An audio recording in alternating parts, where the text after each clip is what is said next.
All right, everybody. We are live with the Combatcast, and we are going to talk about fights coming up this weekend, coming up tomorrow, actually, because we're on a Friday, which may be our new day, new time for a little bit. We'll see as we have real world shit going on. Chevy's got a different schedule now, so that's all right. We aim to please, we accommodate, and we are going to still talk about these fights, and we're going to talk about last week's fights. But before we do any of that, let's tell about our sponsor.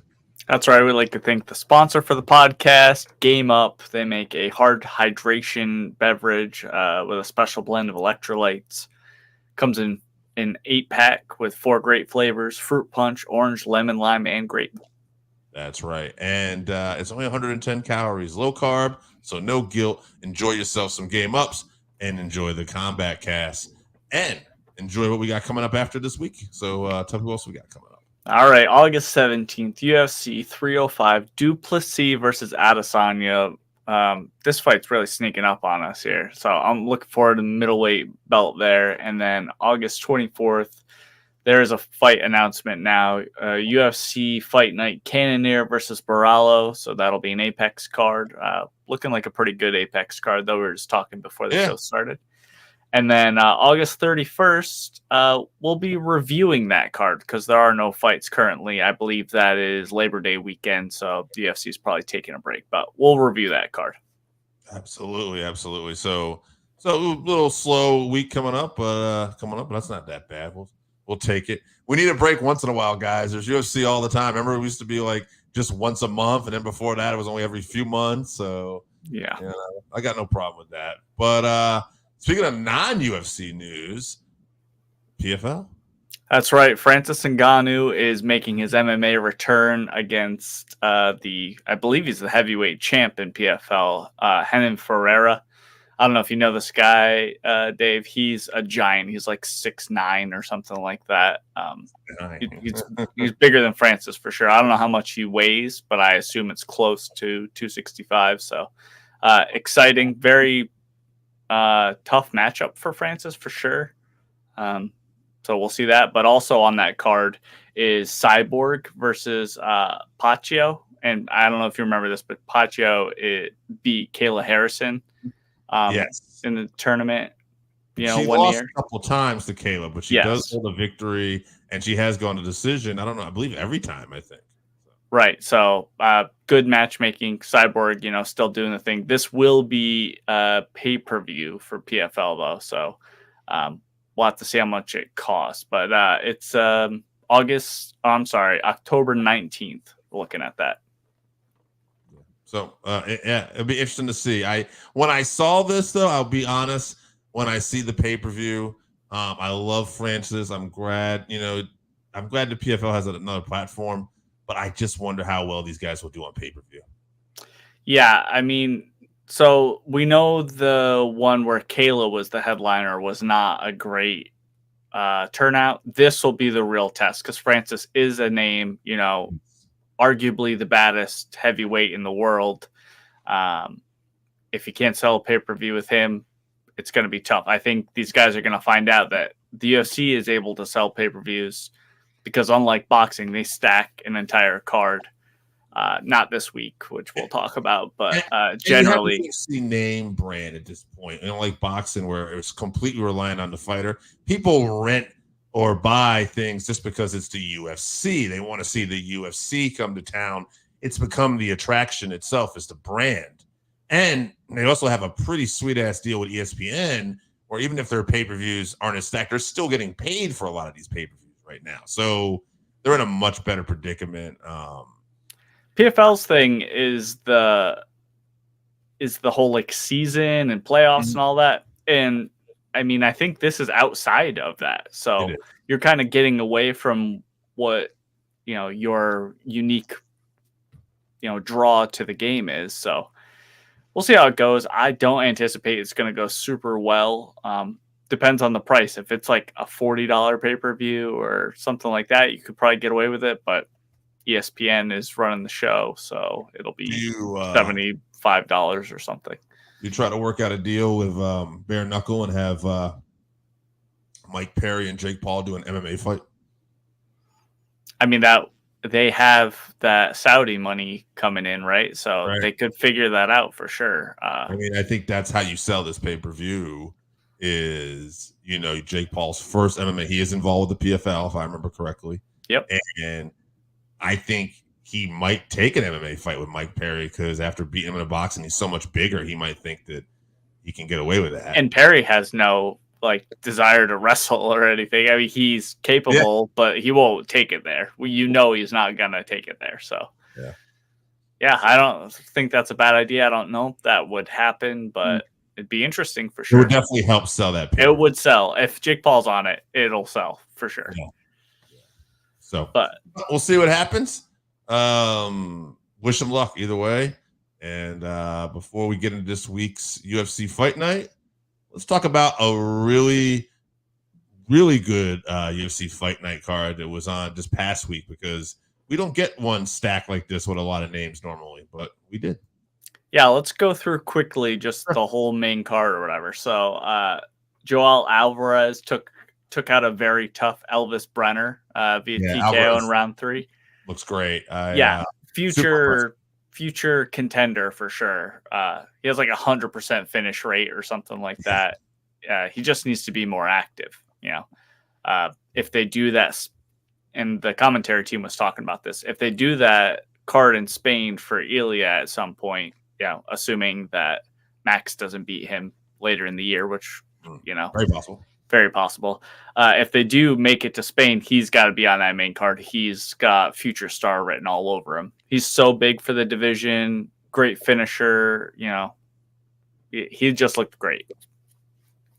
Also, moving on, Mackenzie Dern showed great improvement in her stand-up. She's back with Jason Perillo. Lupi Godinez is known for her great boxing, and Mackenzie, stood in there and really put her on notice in the stand-up. So she got a decision win over Lupi. It's still one of those people that she's not going to be, unless she starts really winning a lot, she's not going to be a major draw for you, I don't think, at this point, but she's a enticing name on your card. I feel like she adds to whatever card she's on. There's enough people, hardcore fans, go, oh, Dern's fighting tonight. Oh, we'll see. You know what I mean? I think she's just got a reputation, whether she's that beautiful girl who can kick butt. And of course, she had the whole thing too with her accent. Yeah. But she's got a name. She's got somewhat of a name. And I think she brings something to any card she's on. Yeah, she's a little bit different than the Rachel Ostoviches or the Paige Van Zants or whatever. She put a lot of work in. Yeah, she is legit world class at jiu-jitsu and has shown great improvement, like I was saying, in her stand-up. She had those couple fights where she wasn't working with Perillo. Don't know what was going on with that, but she's back with him, and she looked great. So if she can keep improving on that, who knows where she can end up. So after that one, Michael Chiesa really just big brother Tony. Tony has no business fighting at 170, really. Chiesa needed that win. He was on a losing streak. This fight was supposed to happen a long time ago. But main talking point, obviously, Tony put down one glove, said that he was going to take the other one home and talk to his family, kind of 1 foot in, 1 foot out on retiring. And then he's walking back to the locker room. He throws the other glove away and tells the camera, I still have work to do. So it's sad at this point. Right. It really is. Yeah, Tony, I'd like to see him just retire. He was one of the greats. And, we don't need a BJ Penn type situation here. I mean, we're already there. This is 8 losses in a row, which is basically what BJ did. So we're already at that point. Yeah. Yeah, you're right. This is not you're right. It's not a BJ Penn situation coming up. This is it. So at this point, I imagine Dana's going to let him go. Dana doesn't even have a soft spot for these guys, and he gives them chance after chance. But I got to think this is it. Will we see Ferguson pop up somewhere else? Yeah. I hope it's not bare knuckle. I don't want to see that. No, but it's unfortunate. Good for Chiesa for getting, his win that, he needs, and it buys him a little more time as he, continues to try to build some momentum back up. But, it is what it is. In an ideal world, if the UFC is going to give Tony another fight or whatever, they would make it against some other. They talk to him ahead of time. Like, doesn't matter if you win or lose. This is your last fight in the UFC. This is, whether you're retiring or not, you're not fighting in the UFC anymore. They give him a winnable fight against a legend. Like, I think it was Anik put forward, like Joe Lozon. That'd be a good matchup or whatever, and then you do this cool video package like they did for Korean Zombie or whatever. I feel like Tony deserves that, especially after this terrible streak he's been on. Something like that would be the only way that I want to see Tony fight ever again. I don't want to see him, like you said, bare knuckle or anywhere else. Lozon be fun just to watch jiu-jitsu probably on the ground. Right. Yeah. But yeah, I mean, that would be interesting. But or Jim Miller. Jim Miller would be fun too. So something like that. But Cheeto versus Figueiredo. Cheeto, he cannot win a 3-round fight at this level because he just starts too slow. And so on the come up, he was just finishing guys. Right. He can't do that consistently at this level. And now that he doesn't have the 5 rounds, it takes him 2.5 rounds to get going. He cannot win a 3-round fight. So I'm not sure what's going to go on with him. He needs to sort that out. He's with Jason Perillo. We know how great of a coach he is. So how this problem hasn't been figured out. We know Cheeto has great cardio. He runs like literally 10 miles a day. So why he doesn't just push himself? I know he's like trying to make reads and stuff early on, but they should just work on him. He has a great chin also, so he can put himself in danger. So I don't understand how they haven't solved this slow start issue, but it's ruining his career basically. I mean, that being said, too, Figueiredo looked really good here. He continues to look better and better. Like, I feel like the Cody Garbrandt fight where he got caught a little bit there and then turned it around. This was like against a much tougher opponent at this weight class at this point in career, and Figueiredo just looked dominant. To me, Figueiredo, or like they're probably going to go Umar when we talk about the main event of the winner of O'Malley and Merab.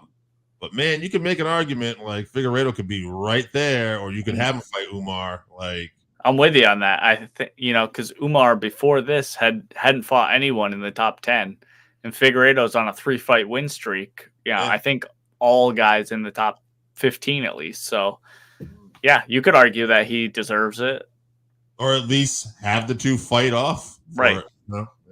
Yeah, especially if O'Malley's talking about trying to go up, and maybe he takes a shot at the featherweight belt, depending on what's going on timing wise. But yeah, I'm with you. I do think Davison Figueiredo deserves a shot. If not next, then his next fight should be a title shot. All right, let's talk about this co-main event. Shara Bullet Magomedov versus Mikhail Oleksiejczuk. Chabot, he looked a lot better, I thought, than previous fights. Not that he didn't have to win those other fights; look good, but I thought I saw holes in his game in those previous fights, and I thought, okay, like here, it's not going to work out so well for him. He'll get exposed. He did not. He actually looked a lot better, and I'm very interested to see how far this pirate here can push this, because he's definitely a draw out in that region. But they're only going to probably, because of the whole issue with his eye, are only going to have him able to fight out there. So it's interesting. I'm very interested to see where this goes. Yeah, I wonder if the UFC is going to be doing more and more fights over in that part of the world, in the Middle East, with the Saudis and stuff getting into fighting and starting to inject all this money. We might see more fights over in Abu Dhabi and, maybe in Riyadh or whatever. So he could fight more than once a year or twice a year. So, yeah, he looked great, though. I do think that Oleksiejczuk probably kicking himself a little bit for not trying to wrestle more. Magomedov did very well with his takedown defense, but you could tell he was tired. So if Olejniczak could have just stayed on him with the wrestling, I mean, there's a blueprint to beat this guy for sure. So if you feed him to like a Bo Nickel or something, it's game over for him. But in a kickboxing fight, he's very fun to watch. So, I look forward to every time the guy fights for sure. Let's see. Main event. Our boy Corey Sandhagen versus Umar Nurmagomedov. Corey was himself. He's super talented. He was ready to fight, but Umar just had an answer. His wrestling was so strong. And I would say, too, what I found was interesting, too, is Corey, doesn't really get tired. Umar, a couple of times, I thought was breathing heavy, and I'm like, oh, this could be the turn. But it never really turned. It was like Umar's just one of those guys. He can either fight through that, which is great if you're one of those fighters, or he's just the guy that's going to take some deep breaths, and that's part of his game. But, yeah, I was impressed with Umar's cardio, in particular, going all 5 rounds, especially because to me, he looked tired, but he never gave up, and he kept managing to either get Corey down or, just do enough. He did enough to win each round, I thought. I can't remember if there was a round where I thought Corey would have won. Maybe there was one.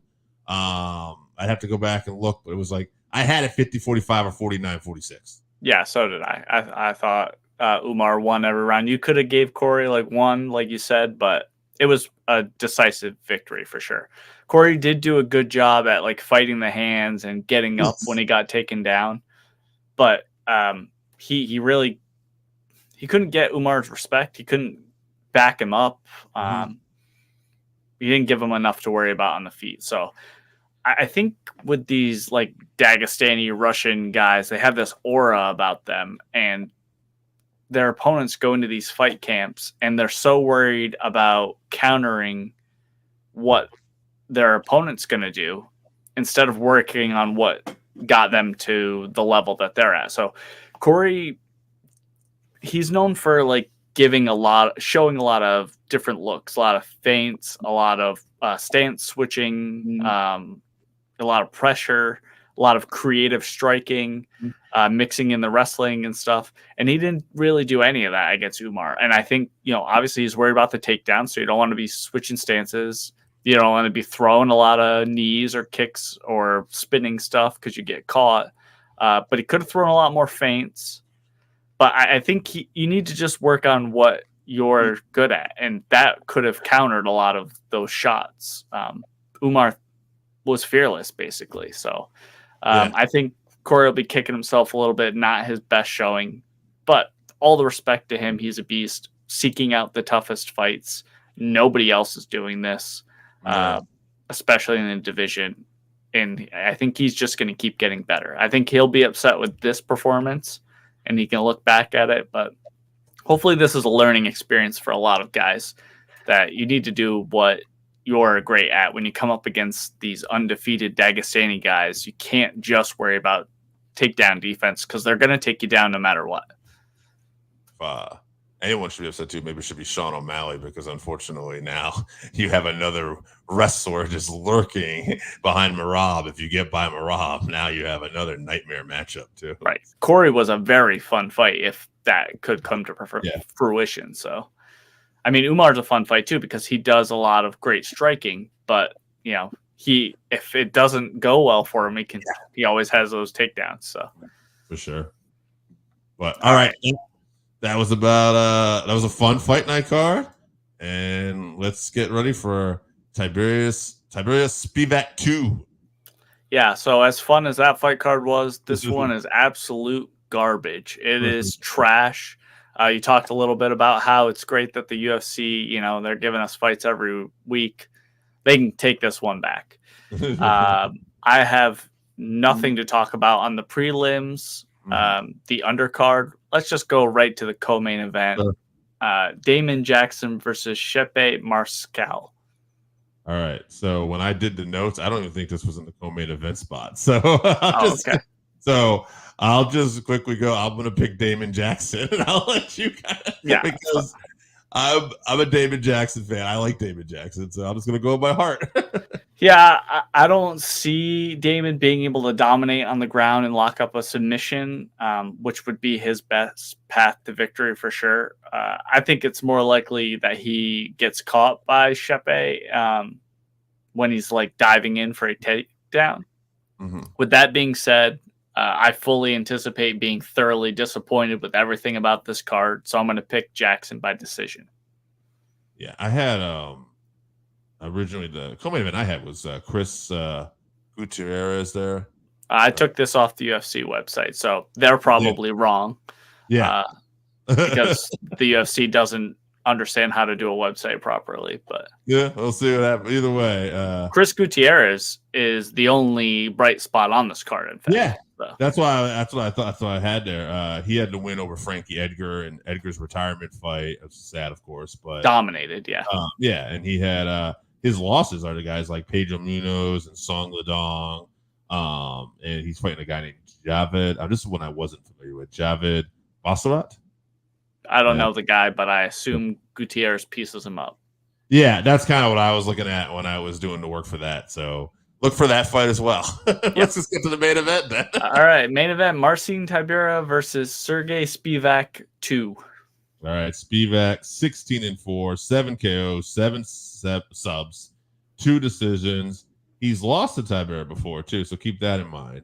Tybura is 25-8, 9 KOs, 7 subs, 9 decisions.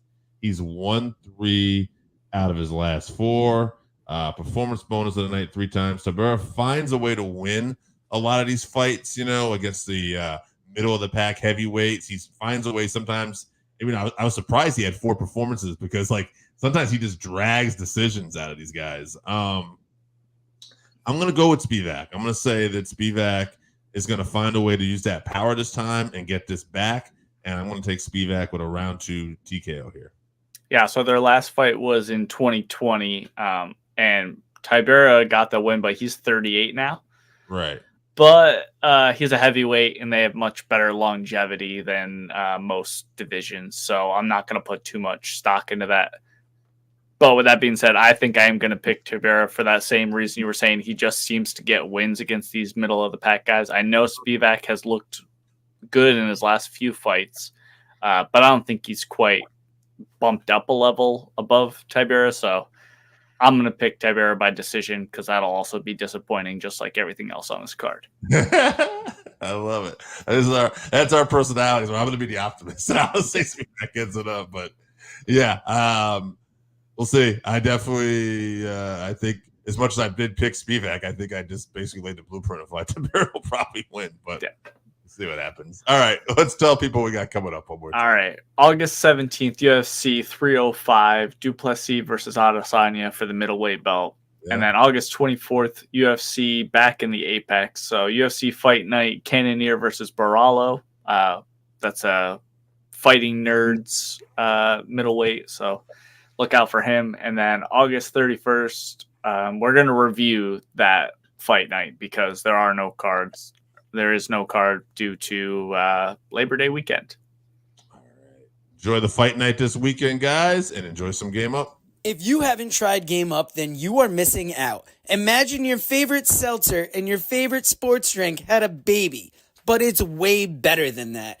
Each can is 110 calories, low carb, 4.9 ABV. It's a nice light drink that is not light on flavor. Game Up comes in fruit punch, orange, lemon, lime, and green.